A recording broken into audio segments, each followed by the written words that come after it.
Sabay-sabay natin alamin ang mga kaganapan na nangyayari sa ating bansa.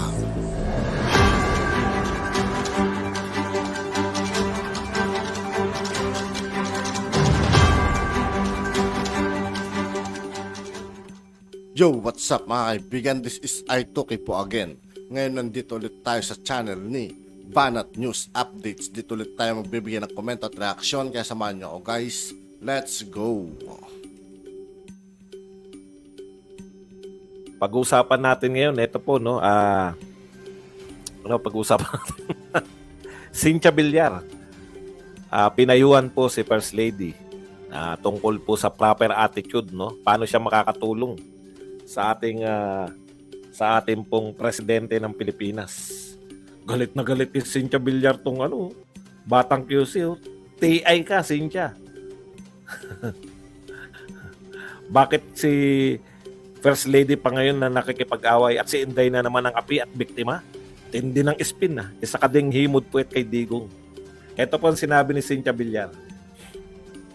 Siguro nagalit lang si President Duterte kasi binira si Sara.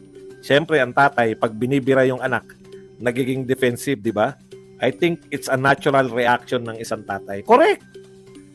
Tama naman si Cynthia Villar. Masakit lang to magsalita. Ako totoo to eh. Marami pong sinasabi yan si Cynthia Villar na masakit pakinggan. Kasi yung the way she delivers, no? Kahit maganda yung mensahe niya, yung pagde-deliver niya kasi yung alam niyo yung parang minamatay yung pagkatao mo kagad, 'di ba? Parang ganoon si Cynthia Villar eh. Yung tumatago sa buto mo na mahirap kayo. Ako, mayaman ako. Parang ganoon yung dating. Tama naman sinabi na, ano mali dun? May siguro pa nga. Siguro nagalit lang si Yung po talaga nangyari. Magagalit talaga. 'Di ba? Magagalit talaga yung tatay. Ituloy natin. Kung ako ang asawa ng presidente, sayang, no? Munti ka na sana maging asawa ng presidente. Ang problema, nasiraan si Villar, di ba? Ang gagaling nito mga dilaw. Antindi tumira eh. Tuloy natin. Kung ako ang asawa ng presidente, I will do everything para maging successful yung aking asawa. Correct. Makinig ka, First Lady. Alam nyo, in fairness po kay, kumpara lang natin siyempre, incomparable tong asawa ni Pangulong Duterte, si Ma'am Abansenya. Ano ang pangalan ni Ma'am Abansenya? Kasi hindi siya nakikialam, di ba? Yung pagkakaiba eh. Yan ang totoong hindi nakikialam. Grabe po. Grabe po yung Hanilet, si Ma'am Hanilet. No? Grabe po yung atake kay PRRD. Talagang demonyo, digongyo, talagang satanas, mamamatay tao, kriminal, manyak, mangkanor, lahat na yata na masasakit eh. Na pwedeng sabihin, nakialam ba si Ma'am Hanilet? Abansenya? Hindi. Yun yung pwedeng isa. Ngayon, kung gusto mo rin lang na maging partner kayo, kasi yun yung pwede. Wag ka makialam sa politika, asikasuhin mo yung negosyo mo. Hindi rin kita pakikialaman dyan sa negosyo mo. Parang ganda ng kasunduan nila ni PRRD. Magaling na negosyante si Ma'am Hanilet eh. Hiwalay sila. Di ba? Pwede yun. Tahimik lang. Di po siya nakialam. Kahit na anong atake. Maaaring nasasaktan. Sino bang hindi masasaktan? Sabihin digong yung asawa mo. Demonyo, satanas. Mamamatay tao. At higit sa lahat, mangkanor. Eto lang kayong mga bobo, kayong mga supporter no? Bigyan ko kayo na halimbawa. Bakit po si Apo Wang-od? Kilala natin si Apo Wang-od, di ba? Ito problema pag may tatak yung t-shirt. Pag ang t-shirt ko itim, pag hindi ako nakapagpalit, okay lang.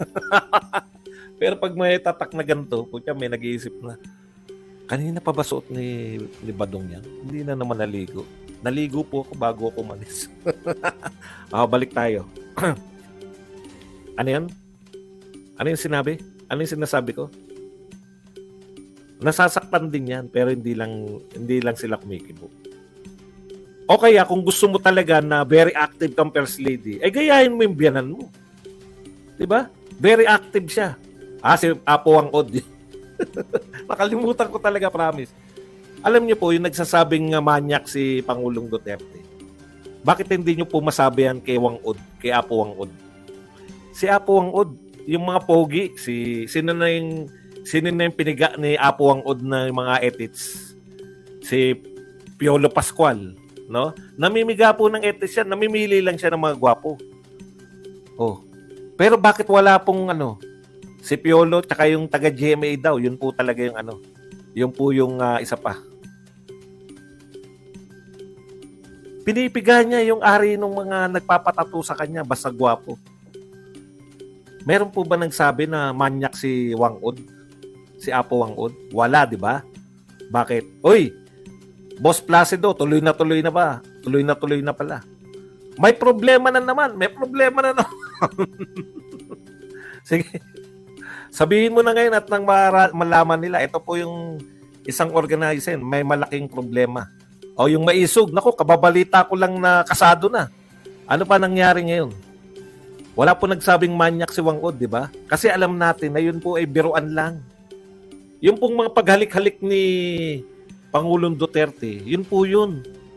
Binabalita ko, Placido, nanood ako sa inyo, parang okay na. Ano ba ang baka pwede mo nang i-announce dito. Thank you very much muna kay Marian Julian na nagbigay sa atin ng 490. Anong pera yun? 490. A1 info ang congressman ng 2nd District, sinabon ng mayor ng Bustos at bukas ng umaga ay pinapabawi uli ang venue. First and in po yan, Boss Buds. O yan po first and in po mula po rito sa mga organizer. Sinabon po, no? Sinabon po ng congressman ng 2nd District ang mayor ng Bustos. Yung pong pagdadausan. At hindi po binanlawan. Pinababawi ang venue. Wala na namang venue. Grabe talaga. Ano kaya kung sa NLEX na lang tayo?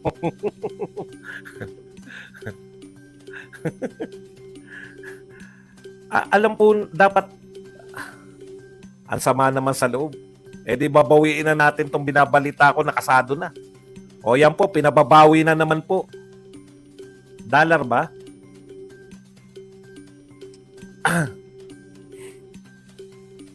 Ayan na nga po ito po yung taga Bulacan, ito po yung organizer, ayan si Placido. Pinamamadali po na pauwiin ng mayor ng Bustos bukas at personal na iharas ang may-ari ng venue. Ayan po, galing po yan kay Placido Piloso po. A1 in po. Hindi ko alam yung A1 ano siya po ay yun pong isa sa mga organizer niyan ng Maisog Rally sa Bulacan. So bukas balitaan mo na lang ako kung anong maganap kung tuloy pa rin o hindi na para kasi yung mga may unang-unang kaya tayo ang unang nakaalam o tayo pa lang unang nakaalam, binalita lang sa atin. Liwasan.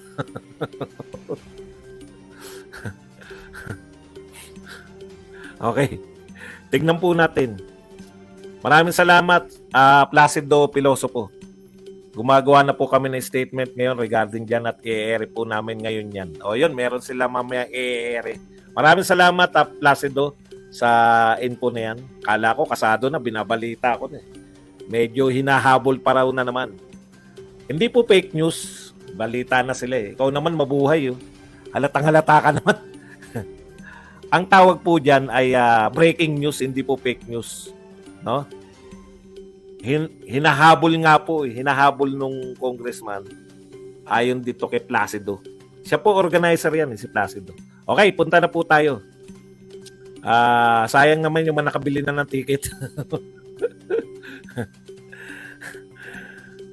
Reliable. Hindi po, sila po mismo yun. Ayan po si Placido Piloso po. Siya po yung Secretary General niyang Maisog sa buong Central Luzon. Buong Central Luzon po yan. Okay. So, tagang ganyan ang buhay. Yun po yung punto ko si Apo Wang Od. alam po natin na nagbibiro. Bakit po pag nagbibiro si PRRD, minamasama po natin? Okay. Second district. Punta po tayo rito. Tuloy natin yung kay Villar. Nasa press con ba yun? Kasi hindi ko na tinapos eh. Hanggang doon lang ako sa pari eh.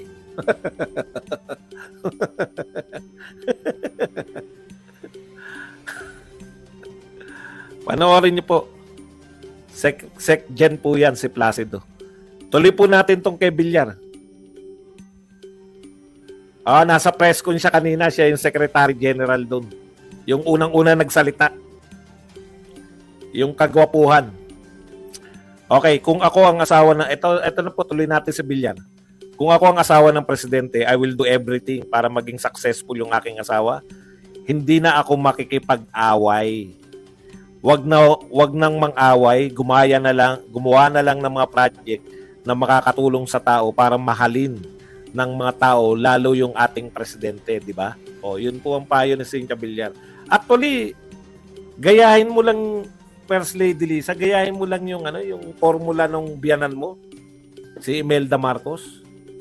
May mga tinatrabaho siya. Hindi po siya nang-aaway ng parang mabait yung asawa mo, tapos yung hindi kayang sabihin ng asawa mo, ikaw at yung mga vloggers na akala ko BBM vloggers, yung pala ikaw pala yung sinusuportahan. Bakit kaya ayaw salpukin? Okay, teka, tignan lang natin Isara lang natin tong pagtitipo na to. Ito po, may banilik na naman tong JC Punong Bayan. Punong Barangay. Sabi niya, ito po, balita po to nung March 10 pa to PH Cancer Center to rise in QC. Sabi nito ni JC Punong Barangay, walang binatbat mang kanor nyo. Tapos, malalaman naming mga DDS, unang-unang makikinabang dito, puro cancer ba naman ang utak. Ito po, PH Cancer Center to rise in QC. Hindi pa po na itatayo. Alam niyo po yung ginagawa, pa lang yung naglagay pa lang po ng mga papel, alam niyo yun, yung nagbutas, maglalagay ng panulakang bato. Yung may mga dokumento na ihuhulog dun sa hukay. JC Purong Barangay. Hindi talaga namin kaya yan. Hindi talaga kaya ni Duterte yung ginagawa ni PBBM. Alam niyo kung bakit? Kasi si Pangulong Duterte, bago ipagmalaki, tapos na yung mga proyekto. Tama. Si PBBM, hukay pa. Tapos na. At yun nga po mga kaibigan, dito po nagtatapos ang ating reaction video. Muli ako po si I2K ng Sundalo ng Dunggalo. Maraming salamat sa patuloy na pagsuporta. Yeah, peace out.